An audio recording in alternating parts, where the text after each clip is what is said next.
Yeah, I agree. It's a natural progression. Think about it. If you see yourself as a conqueror in your mind after you've successfully achieved something, then the next challenge doesn't seem as big to you. True. Once you knock down one wall, then you got another wall in front of you. You're like, you know what?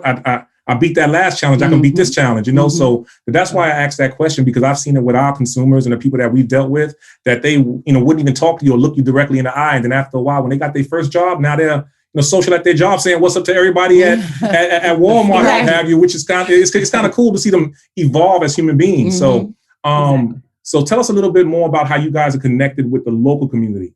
Like, because I know obviously if you're connected with all these players and in sports, what other things are you doing in the community, or what other activities do you guys offer as well? I wanted to say one thing is that we've been playing, of course, in New York.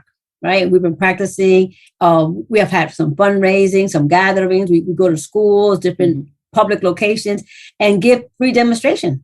Nice. We're trying to recruit at the same time. We're sharing what we're doing. So if anybody has family or friends that can use this service as being part of a team as an outgoing event, awesome.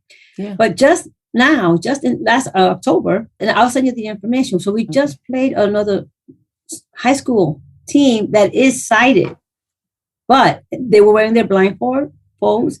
But the thing is that we introduced to this community how you can still play baseball without having vision. I love that. And the thing is, one thing I wanted to say was that when we're out there in the field, there's no talking.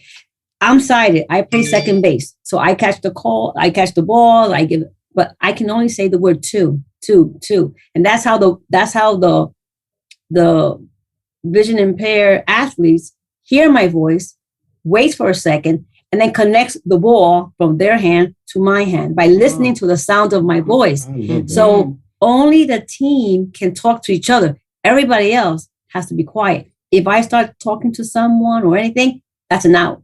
Yep. There's no talking. The only thing I can say is I got it. If the ball comes straight toward me from the home plate, okay, fine. I say I got it, because the ball is straight at me. And there's also rules for me to play.